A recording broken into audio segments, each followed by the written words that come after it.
Okay, so now we're back. And we have just really finished talking about the samples and how to process the samples and what information to take away. And now we need to open up a spreadsheet software like Microsoft Excel. And we need to allow Excel to start processing the data for us so we can calculate the concentrations of these items. Okay, so in 2 videos ago, we made a series of standards. They were 800 part per million, 600 part per million, 400 part per million, 200 part per million, and 100 part per million. And then we pulled the areas from those chromatograms at the bottom of the report. It will say area, and you go to it and you write down the number 101,298, 75,900, 50,149, 25,934, and 12,750. Now, this is my standard information, and I kept telling you all along the purpose of the standards are to figure out the area and how it relates to how much is there. So that way, when you run samples, you can calculate what you need to calculate. So what I need to do at this point is I need to empower mathematics. And I'm going to click and highlight these 2 rows. And with these 2 rows, I'm going to go up here to the top, and I'm going to click the Insert tab. And over to the right, I'll see this icon that says Scatter. Now, depending on the Excel version you have, it might look similar to this or slightly different, but you'll see it. It will be there. It's a very common function. So when I click Scatter, it's going to give me a couple of different options.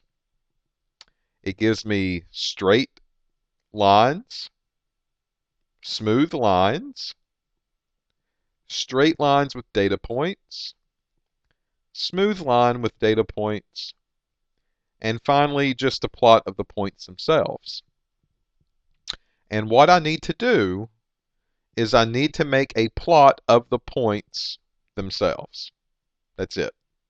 So I'm going to click, and the graph will pop up on the screen. Now, hopefully what I see here is something linear. We shouldn't be having crazy shapes going on. If that happens, that means that you've made a boo-boo in your standard prep. All right, so I need to see how good of a job that I did. You know, how good did I make my standards? How well did I make my standards? How well did the machine run them? So in order to do that, I have to look at this data set, and I'm going to left click on one of these points. It doesn't really matter which one. But when you left click on one of the points, all of the points will be highlighted. And you'll see that there on the graph itself. And then you're going to right click. Okay, I'm going to say that again. You right click this time. And when you right click on one of these points, you go down and it says add the trend line. So I'm going to click Add Trend Line. This box will show up. I want to make sure that linear is chosen because this should be a linear relationship. If one goes up, the other should go up. If my concentration goes up, my area should go up. If my concentration comes down, my area should come down. And then down at the bottom, I'm going to click Display Equation on the chart. And I'm going to click Display the R-squared value on the chart. So you want the R-squared value and you want the equation. And then you hit close. And now on this graph, I see an equation up here at the very top, and then down below an R-squared value. The R-squared value should be close to 1.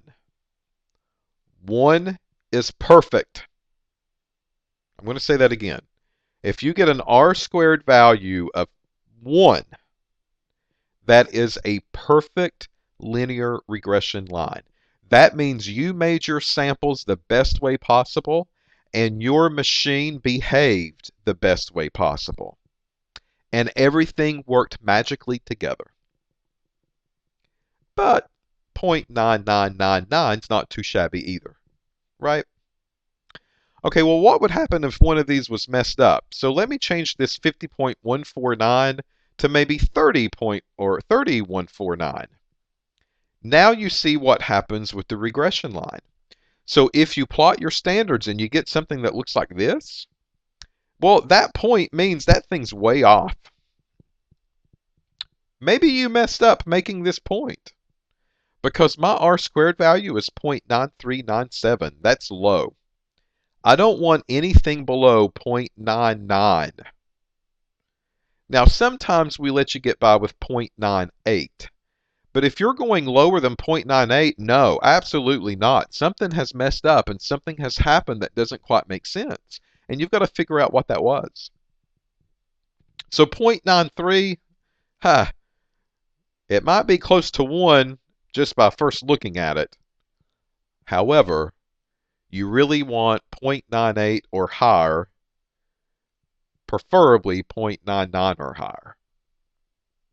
So what I can do is I can say, well, you know what, that point looks bad, so I'm going to delete one of those. And when you delete one of those, lo and behold, look what happens. My R-squared now turns into a 1. Now, the number that was here before I changed it was 50.149. That gave me a really good regression line, and quite honestly, I wouldn't do anything else to that graph. However, you now know that if I delete that point, my R-squared gets even better. It now really does go to a 1. And that is a better regression line. And that could mean it's a better set of data. So it just so happens that this one that I just randomly chose, if I deleted that one out of the mix, I get an R-squared of 1. Well, what happens if I delete another? R-squared of 1. If I delete this one, well, that one didn't really work out for me. It's still 0.9999. This one, that one actually got worse, 0.9998. And then the last one, 0.9998. So, because of that, it looks like these 2 points here, that one gives me a 1, and this one gives me a 1.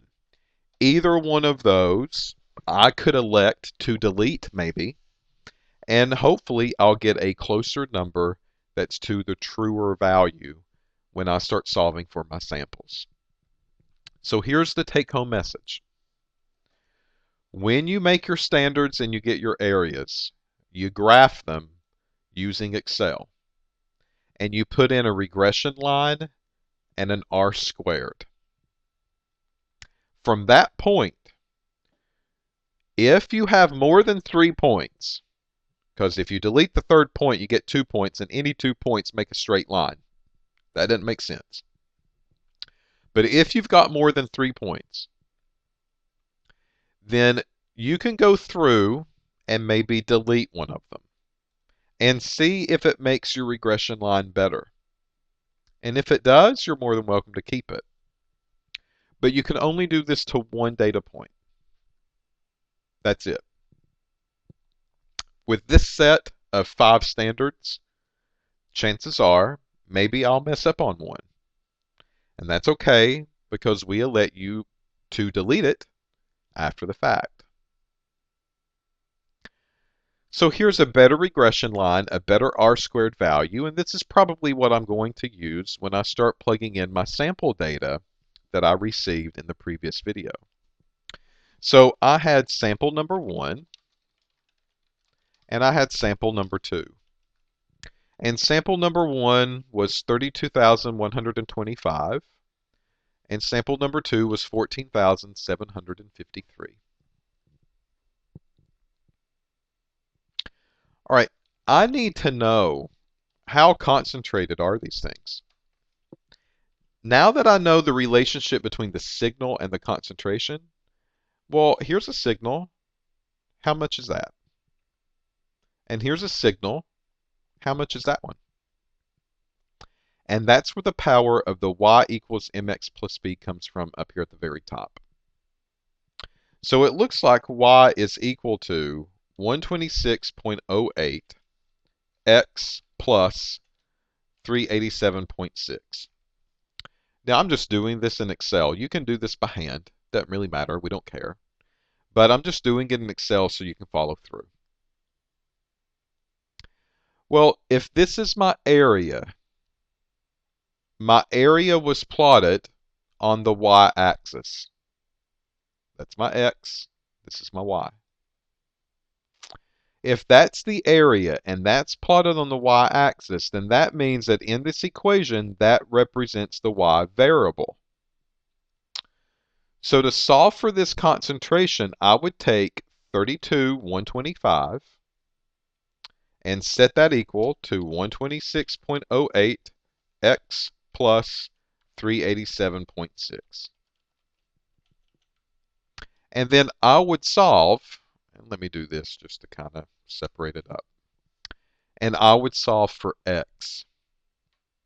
So I would subtract 387 from each side, get a number, and then I would divide 126 from each side and get a number.